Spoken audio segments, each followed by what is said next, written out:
바울의 기도라는 제목으로 함께 말씀을 나누겠습니다.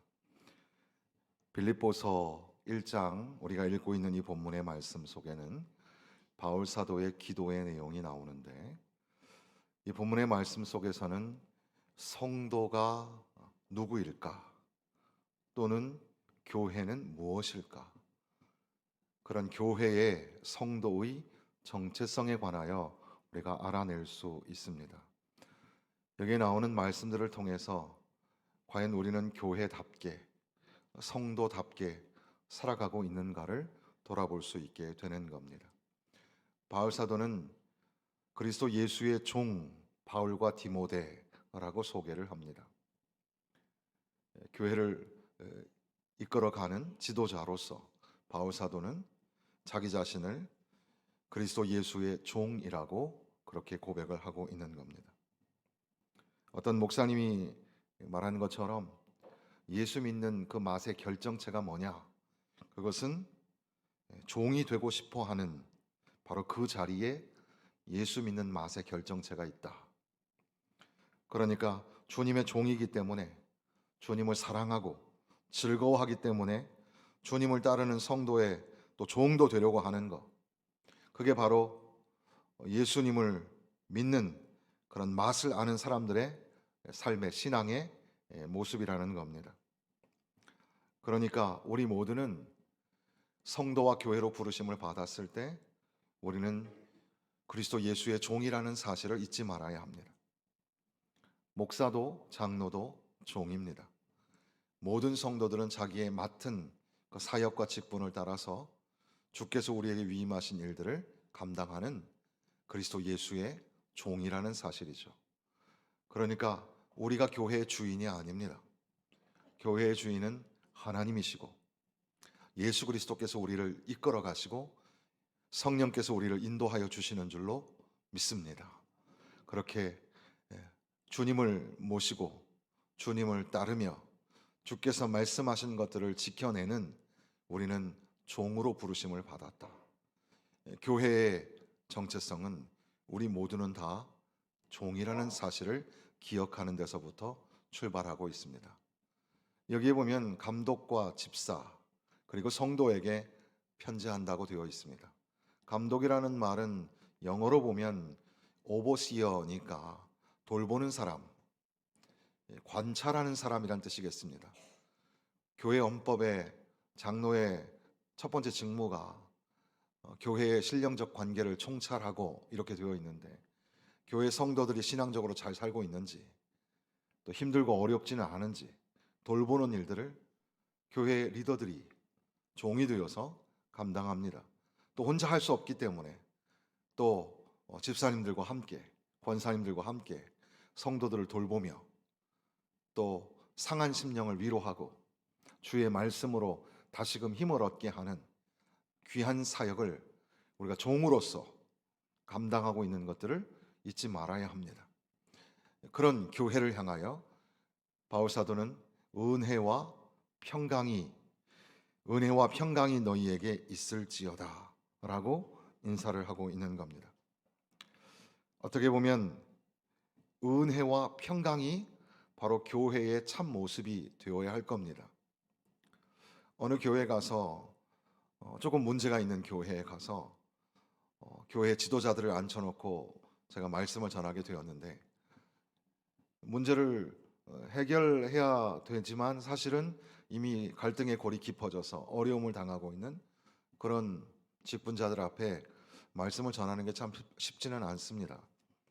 그런데 어쨌든 하나님의 말씀을 함께 나누고 기도하는 시간을 가져야 할 텐데, 그래서 바로 우리 교회가 무엇인가, 성도가 누구인가 라는 것들을 함께 나누면서 우리는 죄로 말미암아 죽을 수밖에 없는 존재였는데 하나님의 크신 사랑으로 독생자이신 예수 그리스도를 이 땅에 내어주셔서 십자가에서 피 흘려 죽게 하시기까지, 그렇게 우리를 향하여 하나님의 놀라우신 사랑과 은혜가 있었지 않느냐. 은혜를 잊어버리지 말자. 내가 살아가는 것도 은혜요, 여기까지 온 것도 은혜입니다. 내가 구원받아 하나님 자녀 된 것이 은혜요. 내가 직분을 가지고 기쁜 마음으로 종으로 섬기는 것도 은혜입니다. 이렇게 아름다운 교회에서 함께 예배를 드리는 것도 은혜요. 때로는 기쁘고 즐거운 소식이 있어서 은혜고, 때로는 힘들고 어려운 상황 속에서 나를 연단하시는 것도 감사요, 은혜입니다. 은혜를 알아가고 자격 없고 공로 없고 내세울 것 없는 우리같이 부족한 연약한 자들에게 풍성하게 부어주시는 사랑과 그 은혜를 알아갈 때 바로 교회가 교회다워지고 성도가 참 성도가 되는 겁니다. 그리고 그렇게 하나님의 은혜가 풍성하게 넘치는 그곳에 평화가 찾아오게 되는 거죠. 그러니까 물론 은혜와 평강이 인사말이기도 하지만, 그러나 은혜와 평강이 곧 오늘 교회의 참 모습이 되어야 합니다. 여러분 안에 은혜가 넘치기를 바랍니다. 여러분 가정에도 은혜가 넘치기를 바라고, 또 우리 교회에도 은혜가 넘치는, 은혜가 풍성한, 하나님의 은혜가 풍성한 교회가 되어지기를 간절히 소망합니다.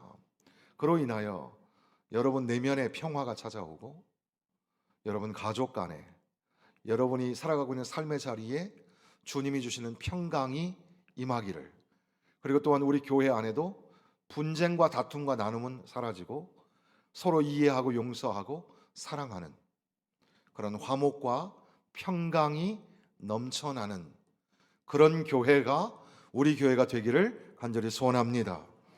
그렇게 하나님의 은혜와 평강, 이제 그것을 넘어서서 바울 사도는 내가 너희를 생각할 때마다 나의 하나님께 감사하며, 헬라어에는 이 감사하다가 먼저 나오는데 그 헬라어의 특성상 주어가 동사 안에 숨어 있으니까 나는 감사하노라, 나는 감사하노라.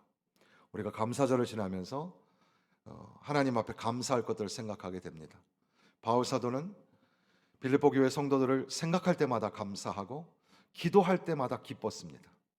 기뻐하고 감사하고, 나의 하나님께 나는 감사한다. 무엇 때문에 감사하고 있는가? 너희가 첫날부터 이제까지 복음을 위한 일에 참여하고 있기 때문에. 참여하다, 여기 참여하다라는 말을 이 코이노니아라는 단어를 썼는데, 코이노니아는 교제라는 말로도 우리가 알지만 그 말 안에는 동역하다라는 의미도 있습니다. 빌립보 교회 성도들은 바울 사도와 함께 복음의 일에 동참하고 동역하는 그런 성도들이었습니다. 교회 공동체 안에 일어나는 모든 일들은 혼자서 할 수 있는 일이 아닙니다. 우리 모두가 다 같이 함께 나와서 일을 해야 합니다.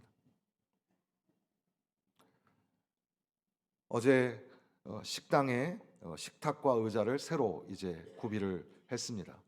직분자들께서 또 헌물해 주시고, 또 이제 오래된 식탁과 의자를 새로 이제 교체해야 될 때가 되었기 때문에, 그리고 또 그렇게 하는 가운데에 또 500인분 큰 솥단지도 또 교체를 해야 될 상황이 돼서 교체를 하게 되었고, 또 이제 성탄절을 맞이하여서 교회 안팎으로 장식과 추리를 해야 되는 일에 장로님들로부터 모든 성도들이 여럿이 찬바람을 맞으면서 어저께 나와서 일찍이 봉사를 하고 함께 섬기는 가운데에 이제 오늘 예배 마치고 내려가 보시면 깨끗하고 좋은 식탁을 보실 수가 있게 되고, 그 식탁에서 어저께 먼저 계시를 했습니다. 제가 음식이 맛있더라고요. 아마 그 식탁에서 식사하시면 더 맛있게 될 줄로 압니다. 그 일에 혼자서는 할 수가 없죠. 근데 함께 나와서 하니까 생각보다 더 잘 되고 더 빨리 되고, 그런 어떤 물리적인 일들뿐 아니라 교회 안에 일어나고 있는 모든 유기적 관계의 일들, 그걸 통하여 복음을 전하는 일이나 하나님 나라를 위하여 하는 모든 섬김의 일들이 혼자서 하는 일이 아니라 함께 하는 일이라는 겁니다. 5절뿐 아니라 7절에도 내가 너희 무리를 위하여 이와 같이 생각하는 것이 마땅하니 이는 너희가 내 마음에 있음이여 나의 맹인과 복음을 변명함과 확정함에 너희가 다 나와 함께 은혜에 참여한 자가 됨이라. 함께 참여한 자가 되었다. 우리는 함께 하는 겁니다. 함께. 이 은혜라고 번역된 단어도 사실은 코이노니아에 해당이 되는데, 하나님의 말씀, 복음을 거짓에서부터 변화하는 일도 함께 하고, 하나님의 말씀 그 진리를 확정하는 것, 그러니까 복음을 선포하는 것도 함께 하고, 그리고 또 때로는 바울 사도가 감옥에 갇혀 있는데, 대략 시간적으로 계산해 보면 바울 사도가 빌립보 교회를 세우고 시작한 날부터 한 12년, 13년이 지났을까? 이때까지 변함이 없이 빌립보 교회는 바울 사도와 함께 동역하고, 심지어 감옥에 갇혀 있는데, 옥중서신이라고 하는데, 이 빌립보서의 이 상황 속에서 감옥에 갇혀 있음에도 불구하고 계속해서 바울 사도를 위하여 지원하고 기도하는 일들을 감당하고 있는 교회. 우리 안에 감사가 언제 일어날까? 우리 안에 기쁨이 언제 일어나게 될까? 함께 일할 때, 함께 동역할 때 감사가 넘치고 기쁨이 넘치게 되는 그런 영적인 아이러니가 우리 안에 있다는 사실을 잊지 말아야 합니다. 동역하는 것도 참 좋지만, 나는 저 사람만 보면은 마음이 안 열려요. 참 힘들어요. 뭔가 나도 일을 하고 싶지만 나 함께하는 일에 적성이 안 맞는 것 같아요.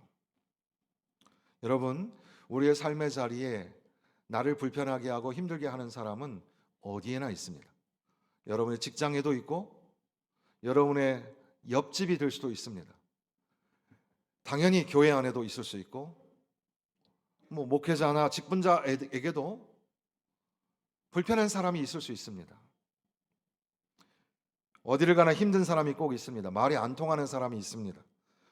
심령이 상하게 되는 사람이 있습니다. 그것은 심지어 가족 안에도 있을 수 있다는 겁니다. 그런데 동역이라는 것은 마음이 통하고 우리 마음 알아주는 사람들하고만 같이 일하는 게 아닙니다. 때로는 마음을 아프게 하는 사람도, 말귀가 통하지 않는 사람도 다 예수 안에서 하나가 되고, 하나님 말씀 안에서 하나가 되어 서로 용서하고 서로 이해하고 함께 어우러져서 지어져 갈 때, 그것을 우리는 함께 동역하는 자, 함께 참여한 자라고 부르게 되는 겁니다. 어떤 분이 말한 것처럼 저와 여러분은 모두 공사 중 아닙니까? 공사 현장에 가면 공사 중 이렇게 간판이 있죠. 우리는 모두 공사 중입니다. 완벽하게 지어진 게 아닙니다. 부족하게 짝이 없습니다. 성품도 인격도, 삶의 자리에 완전한 것이 하나도 없습니다. 항상 한계와 허물, 부족한 것 투성이죠. 그런데 어떻게 우리가 기뻐하고 감사할 수 있을까? 함께 이해하고, 함께 용서하고, 함께 사랑하며 주의 일에 애를 쓰고 수고할 때, 비로소 그 안에서 이 모든 일들을 이루어 가시는 이가 우리가 아니라 하나님이시라는 사실을 발견하게 되고, 그로 인하여 우리는 감사하고 기뻐하게 됩니다. 그래서 여기 문장을 자세히 들여다보면 내가 너희를 생각할 때마다 나의 하나님께 감사하며 라고 되어 있습니다. 사실 성도로 인하여 기쁨과 감사가 넘치는 것처럼 이렇게 얘기하고 있지만, 그러나 사람들이 나를 사랑해주고, 사람들이 나를 위로해주고, 사람들이 격려해주고, 그래서 감사한 게 아니라 바울 사도는 항상 그 중심이 흔들리지 않는데, 눈이 절대로 멀어지지 않는 한 지점이 있는데, 바로 그게 하나님께 나는 감사한다. 하나님을 의지하고 하나님을 중심에 두고 하나님을 바라보면서 하나님 참 감사합니다. 이 모든 것이 하나님의 은혜입니다. 하나님 감사합니다. 때로는 사람들이 배반을 합니다. 감옥 안에 있는 사도를 버립니다. 그리고 또 들려오는 소식은 좋은 말로 위로하기는커녕 상처를 주는 말만 합니다. 저 사람은 믿었는데, 그렇게 생각할 수도 있지 않겠습니까? 그럼에도 불구하고 바울 사도의 마음의 기쁨과 감사가 끊어지지 않는 이유는 하나님 앞에 감사, 하나님이 모든 것들을 지켜주시고 인도하여 주시기 때문에 하나님 중심으로 하나님께 감사하고 있는 겁니다. 그리고 또한 너희 안에 착한 일을 시작하신 이가 그리스도 예수의 날까지 이루실 줄을 우리는 확신하노라. 실망시키는 그 사람 때문에가 아니라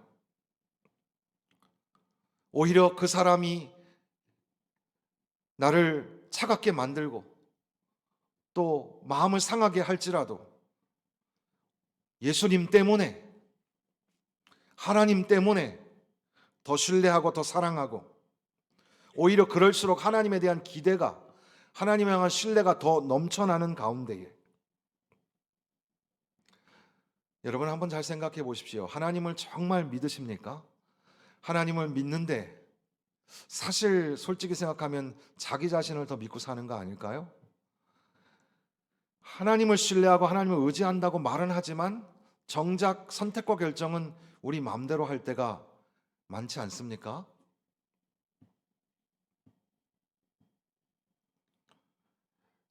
그런데 또 가만히 살펴보면 바울 사도가 이렇게 감사하고 기뻐하고 그렇게 하는 이유, 이게 뭘까? 가만히 보니까 8절에 내가 예수 그리스도의 심장으로 너희 무리를 얼마나 사모하는지 하나님이 내 증인이시니라. 바울 사도는 빌립보 교회 성도들을 향한 뜨거운 사랑을 가지고 있었다는 겁니다. 바울 사도의 뜨거운 사랑, 이 사랑이라는 단어가 헬라어의 그 의미로 보면 이것이 이 사랑이라고 사모라는 단어로 표현된 것은 여기에 한 번밖에 없는데 비슷한 용례로 이 단어가 사용될 때 향수라는 의미로 사용이 됩니다. 고향에 대한 그리움, 그런 고향에 대한 그리움 한번 느껴보셨습니까? 멀리 타지에 있거나 외국에 있거나 거기에서 너무 많이 지쳤을 때 이제 고국으로 돌아가고 싶고 내 집으로 돌아가고 싶고, 그게 좀 심하면 어떻게 되죠? 밥맛도 잃어버리고 병이 나죠.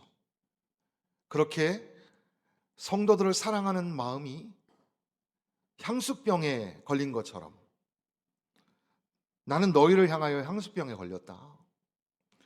내가 너희를 얼마나 사랑하는지, 예수의 마음으로 예수의 심장으로 내가 너희를 사랑한다.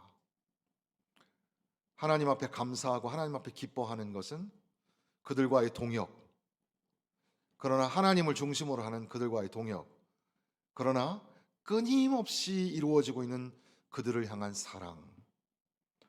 여러분 안에 사랑이 넘칠 때, 사랑으로 귀한 사명 감당할 때 하나님 앞에 감사가 넘치고 여러분의 삶에 신령한 기쁨이 넘쳐나게 되는 것을 믿으시기를 바랍니다. 사랑이 예수의 심장으로 내가 너희를 사랑한다. 바울 사도는 이제 더 본격적으로 하나님 앞에 기도하는 기도의 내용을 빌립보 교회 교인들하고 나누죠. 전체가 다 기도지만 내가 감사하노라 라고 하고 이제 9절에 가서는 내가 기도하노라. 그래서 오늘 제목이 바울의 기도인데, 바울의 기도를 통해서 함께 나누기를 원하는 것은 한 해를 마무리하면서 교회가 뭘까? 성도는 누구일까? 바울 사도는 내가 기도하노라 너희 사랑을 지식과 모든 총명으로 점점 더 풍성하게 하사, 그러니까 사랑이 점점 더 풍성해야 된다는 것을 기도한다. 내가 기도한다. 물론 조금 가지의 이야기를 한 가지 더 한다면 바울 사도는 지금 옥중에서 기도하고 있습니다. 기도가 참 중요합니다. 기도가 없는 교회, 기도가 없는 성도,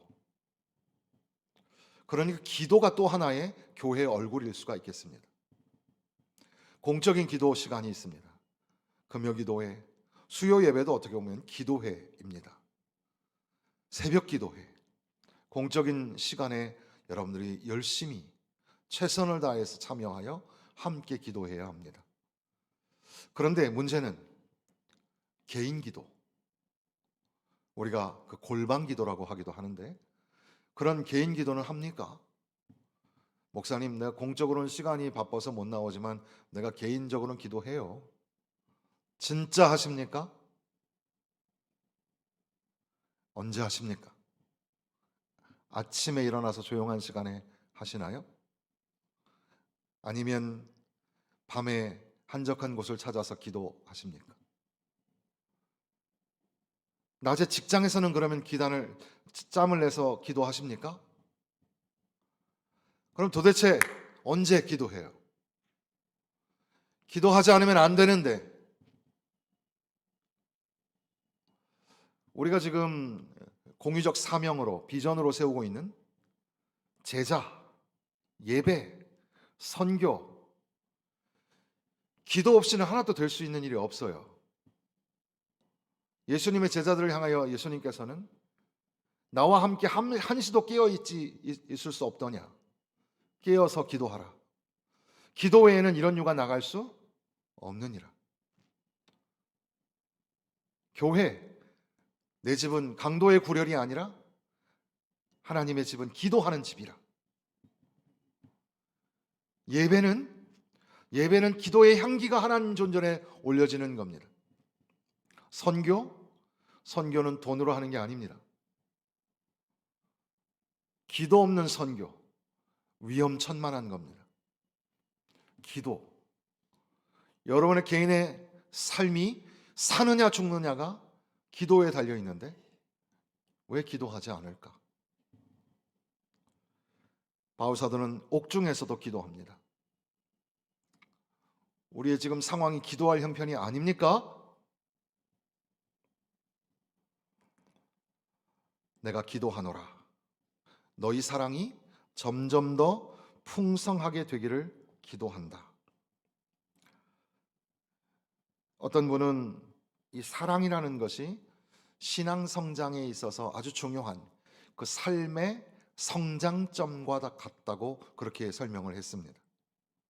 그러니까 무럭무럭 교회가 건강하게 성숙하게 자라나기 위해서 사랑이 필요하고, 사랑이 점점 더 풍성하게 되면 바로 그 성도는 성숙한 성도가 되고 교회는 건강한 교회가 된다는 그런 의미겠습니다. 점점 더 풍성해지도록, 변화되고 달라지고 자라고 성숙하도록 그 사랑이 점점 더 풍성해져야죠.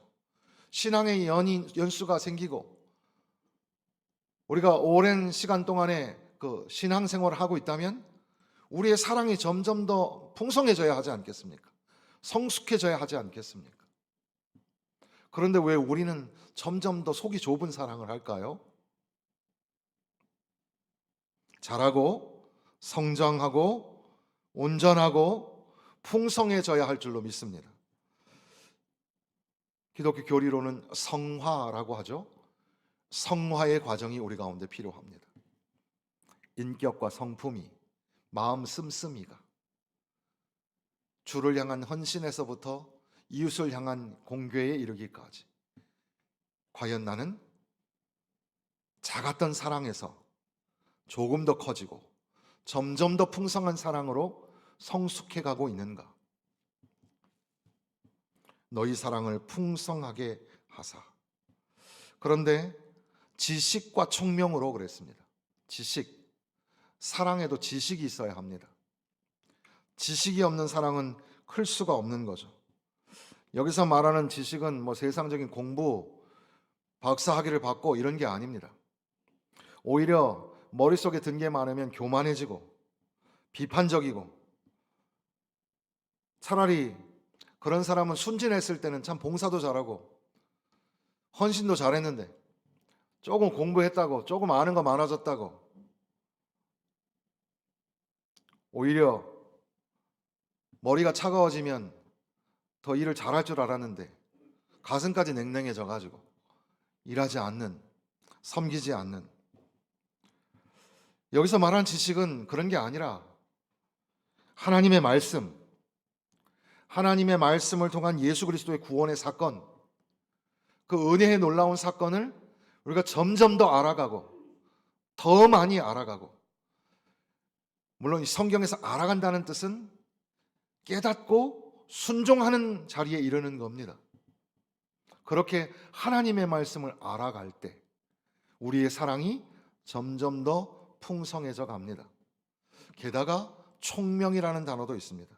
어떤 주석에 보니까 총명은 상황에 적절하게 지식을 적용할 줄 아는 능력이라 했습니다. 일리가 있는 것 같습니다.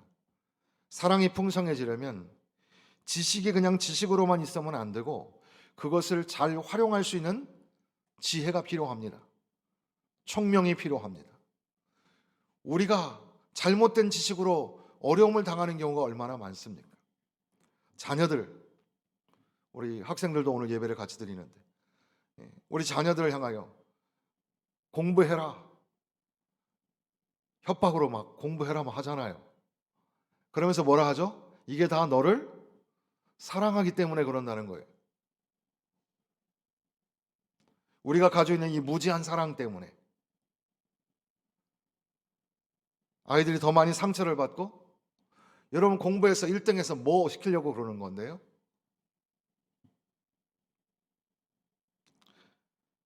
사랑이 동기고 목적이 사랑일지라도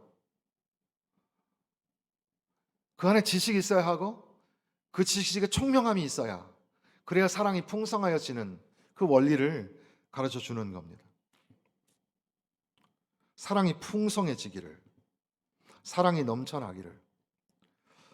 우리 그 찬송가에 보면, 찬송가 299장인가에 보면 하나님 사랑은 온전한 참사랑 내 맘에 부어주시사 충만케 하소서, 이런 찬송이 있는데요. 이 찬송가의 배경이, 그 음악적인 배경이, 원래 이 잭슨이라는 사람이 만든 이 곡조가 원래 영국에서는 이 찬송 가사가 이게 아니에요. 여기 나오는 클루트가 붙인 이 찬송 가사는 뭐 Oh Love of God인가 이렇게 시작하는 찬송가인데, 사실은 그 영국의 그 원래 이 곡의 원래 제목이 Breathe on Me, Breath of God이라는 노래인데, 여러분들이 인터넷으로, 요즘에는 뭐 인터넷 잘 돼 있으니까 Breathe on Me, Breath of God이라는 검색을 하면 이 노래가 나와요. 이 곡조가 나와요. 근데 가사가 약간 다르죠. 전체적으로는 의미가 비슷하지만 Breathe on me, breath of God, fill me with life anew, that I may love the way you love and do what you do, 이런 노래인데, 이 가사는 내가 주님이 하시는 사랑을 하기를, 그리고 주님이 하셨던 일을 할 수 있을 정도로 새로운 숨을 쉬기를 원합니다. 하나님의 호흡으로 숨을 쉬기를 원하오니 나에게 사랑을 넘치도록 부어 주옵소서. 그런 의미의 노래 가사입니다. 사랑이 넘치도록, 사랑이 풍성하여질 때 바로 그게 교회의 진정한 모습, 교회의 참된 정체성이 된다는 겁니다. 사랑이 넘치는 성도, 사랑이 넘치는 교회가 되기를 바랍니다. 그런 가운데 마지막 절에 보면 이렇게 사랑이 우리 가운데 넘칠 때에 너희로 지극히 선한 것을, 적어도 4가지 정도가 나오는데, 첫 번째가 선한 것을 분별하게 하고, 또 진실하여 허물 없이 그리스도의 날까지 이르게 되고, 또 예수 그리스도로 말미암아 의의 열매가 가득하게 되고 하나님의 영광과 찬송이 되는 그런 은혜, 그러니까 우리 안에 신령하고 거룩한 사랑이 넘쳐날 때 우리는 지극히 선한 것을 분별하고, 어떤 것이 선한 것인지, 좋으신 하나님, 선하신 하나님은 어떤 분이신지를 분별하게 되고, 그리고 진실하여, 여기 진실하다라는 말은 섞은 것이 없다, 불순물이 없다 이런 뜻인데, 물론 완벽하게 정제되어 있는 상태를 의미하는 건 아니지만 사랑이 풍성하게 되어질수록 우리 안에 불순물이 점점 줄어들게 되고 정결하게 된다는 겁니다. 그리고 나아가서 의의 열매를 맺는다. 우리 사람을 나무로 은유하고 또 나무가 열매를 맺듯이 우리도 열매를 맺는데 성령의 9가지 열매 우리가 생각하게 됩니다. 많은 열매를 맺어야 되겠지만 적어도 우리 가운데 성품과 인격의 열매를 맺어야 할 겁니다. 온유하고 절제하고 사랑하고 오래 참고, 그렇게 우리 가운데 이 의의 열매를 맺는, 그러니까 은혜가 넘치고 또 감사가 넘치고 하나님의 사랑이 넘쳐나는 교회, 그 성도에게는 그 삶의 열매가 넘쳐나게 된다는 겁니다. 또 사람의 열매도 있을 수 있겠죠. 여러분 주변에 좋은 사람들이 있습니까? 좋은 친구, 좋은 사람들이 많기를 바랍니다. 어떻게 하면 돈을 주고 사람을 살 수 있을까요? 뭐 달달한 이야기로 사람을 살 수 있을까요? 예수님처럼 살 때, 예수님처럼 친구를 위하여 목숨을 내어줄 수 있는 주님의 삶을 닮아갈 때 우리 안에 그런 사람의 열매도 맺혀지지 않겠습니까? 전도의